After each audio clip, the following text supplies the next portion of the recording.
Hello and welcome. My name is Christina from Empowered Creator. I'm a mindset and conscious manifesting teacher and coach, and this is my YouTube channel. Here I talk about all things law of assumption, mindset, conscious manifesting, the quantum universe, and a lot more. And my goal is to simplify everything without the fluff. So if you guys like this content and you would like to see more of it, I would love it if you would subscribe to this channel, comment on this video, like it, share it, and just stick around.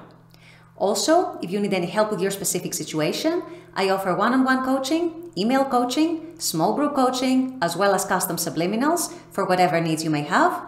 So if you're interested in any of these services, the links are below in the description box. Click on them and they're going to take you to my website. With all that being said, let's dive into today's video. In today's video, I wanted to talk about how our perceptions of our specific person's behavior, how they act, what they do or what they don't do, or what they say or don't say, can actually have a direct impact and a direct influence on what we end up experiencing with them, on how they end up showing up to us.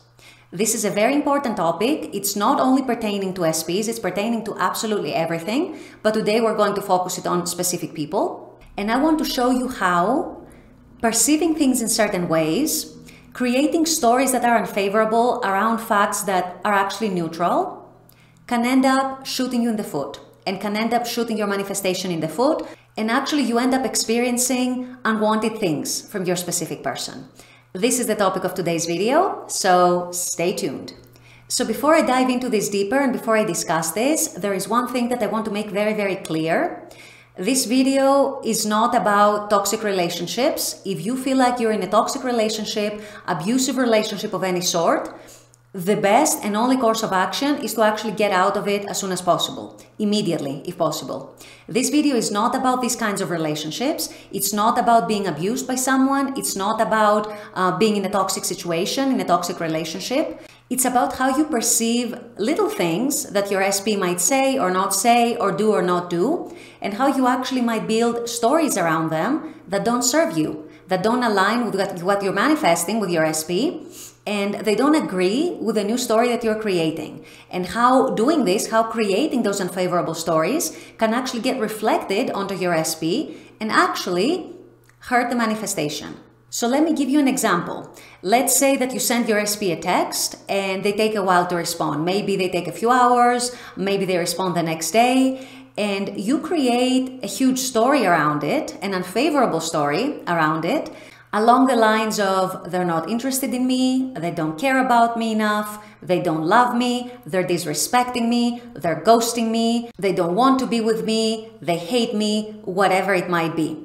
You create that story. You dwell in it in your head, you're overthinking it, you're overanalyzing it, perhaps you also call a few friends and you whine to them about that. And so this is now how you're giving your subconscious the message that your specific person is not reliable, your specific person is not very interested in you, your specific person doesn't care about you, your specific person doesn't care to communicate well with you, is disrespecting you, or any story that you might have created. And so this is the story you're creating and you start telling yourself. Well, guess what happens if you keep repeating that story into your head, in your imagination, if you keep repeating that story to yourself and you keep giving that message to your subconscious? If that becomes your dominant energy, if that becomes your dominant assumption about how your SP communicates, that's what they receive subconsciously from you. That is your dominant energy that they receive subconsciously from you. And that is what they are subconsciously compelled to reflect back to you. So then they start showing up like more and more and more of that person. They start showing up more and more as the person you don't like, the version of them that you don't prefer, the person who doesn't communicate well, the person who doesn't answer your texts in a timely manner, that takes hours or even days to respond. They show up perhaps as someone who's indifferent to you, someone who doesn't want to commit to you, someone who doesn't really care about you, which are the exact stories that you're telling yourself, the exact stories that you're dwelling on within, and they are projecting them to you. They are reflecting them back to you. Now, what's interesting in this story is that the reality might have been completely different in the first place in the 3D. For example, maybe they took a while to respond to your message because they were very busy. Maybe they didn't see it until many hours later. Maybe they were sleeping. Maybe they were out and they were waiting to get back home to have some privacy to respond to you. Maybe they were having some sort of an emergency. Whatever it might have been, you took the worst case scenario, you let your fears and insecurities play out, and you created the most unfavorable story. You created the worst possible scenario, that they don't care about me, they're not interested in me, they don't care to talk to me, why are they not responding, they must not love me, they must not want me, must not matter to them, whatever it was. And then, even if that wasn't true to begin with, which I can tell you from experience, 9 times out of 10, it is actually not true. It is actually not the worst case scenario that you're attaching to a neutral fact like that. Okay, usually there's some other simpler explanation, like their phone died, for example, or they were out and they needed some privacy to respond, or they were having an emergency, or they were swamped in work, or something like that, something that doesn't even have anything to do with you. However, it doesn't matter. If you actually took that story and ran with it, and you started repeating it to yourself, and you started impressing your subconscious with that message, that this is who your specific person is, well, your specific person, sooner or later, started confirming that, started validating that opinion and that perception of them. And they started showing up as a version that you didn't like. Same thing, for example, if they canceled some plans. Okay? If you jumped straight into the worst case scenario, if you took it personally, if you decided that that means that they don't care about you, they don't want to go out with you, they don't prioritize you, they don't love you, they don't want you, they don't want to commit to you, or whatever meaning you gave to it, and you insisted, you persisted in that meaning, you dwelled in that meaning, in that story, in your head, in your imagination, then all you're doing is basically projecting that dominant energy towards that person. And that person is going to feel subconsciously compelled, sooner or later. It might be immediately, it might be very fast, it might be after a while, but sooner or later, they're going to feel compelled without even consciously realizing it, without even consciously knowing why they feel this way, but they feel subconsciously compelled to actually play it out to you. And that's how they start showing up. Even if they weren't indifferent to you before, even if they truly cared about you before, even if they truly loved you and wanted to commit to you, if you keep replaying that story in your head that says the opposite, they are going to start showing up as the opposite, as that version of them that you don't like, that you don't prefer. So my point here is, be very, very careful what meanings you attach to neutral facts, what stories you build around those neutral facts. If your SP took a while to respond to your message, especially if that only happens once in a while, if it's not a regular occurrence, or if they canceled some plans once, or just once in a while. What meaning did you give to that? What label did you attach to that? What did you make it mean for you? And most importantly, why did you let your fears and insecurities play out? Because creating an unfavorable story around the fact that at the end of the day means nothing, all it means that you have some inner fears, some inner insecurities that you actually haven't taken care of, that you actually haven't addressed within yourself. And this is part of your self-concept. And so whatever little thing happens in the 3D that doesn't agree with your ideal preference, your ideal scenario, you jump straight to the worst case conclusion, to the worst case scenario. And you give it a meaning about the worst. And like I said, usually it's not even the worst.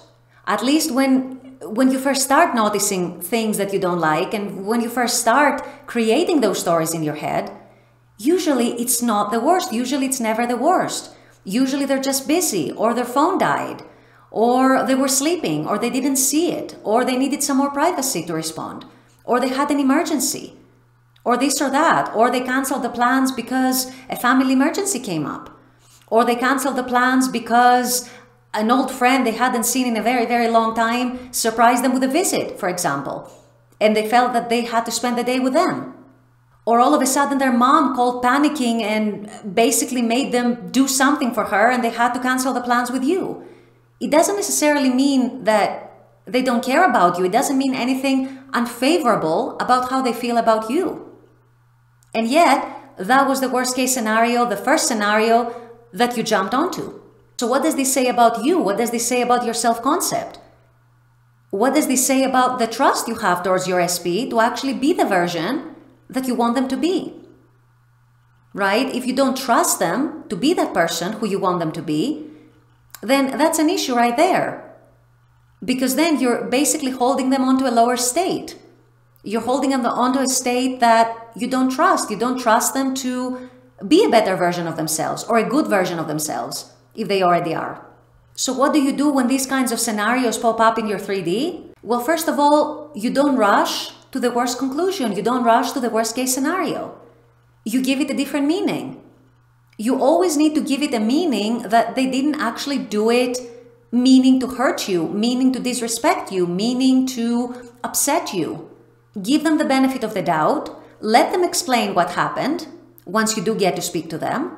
And never, never, never assume the worst about their feelings for you, about their feelings about the relationship, about how much they care about you, especially if it's isolated incidents. The problem is when you jump to worst case scenarios and you draw conclusions from single events that don't mean anything at the end of the day. This is the energy that you're starting to dwell on. These are the stories that you start to tell yourself. And these are the messages you're impressing your subconscious mind with. And guess what happens when you do that? Reality, the 3D starts to catch up. And it starts reflecting that. It starts reflecting those stories and those assumptions and those energies. And then your worst fears end up becoming true. So be very, very careful how you perceive your SP, how you perceive what they do or don't do or say or don't say. Don't jump to worst case conclusions. Don't jump to worst case scenarios. Trust them and trust yourself to actually be lovable, wanted, cherished, respected. And at the same time, trust your SP to actually be that good version of themselves that you want, the version of themselves that you prefer and that you like. Because at the end of the day, remember, the 3D, including the people in our 3D, mirror our dominant assumptions, our dominant energies, our dominant opinions of them.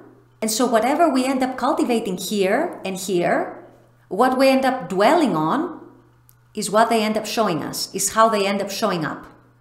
So if you want that best version of your specific person, be sure to trust them, be sure to give it room to unfold, be sure to give them room to actually show up as that person, as that version of themselves. And don't be afraid. Don't let your fears and your insecurities actually dictate what meanings you put on things. You're in charge, you're in control. Don't forget that, okay? With all that being said, I'm going to wrap up this video here. I intend that this has helped. As always, I very much appreciate you guys being on this channel, watching this content. I love making this content for you. And as always, I look forward to seeing you all at the next video. Until then, take care and bye-bye.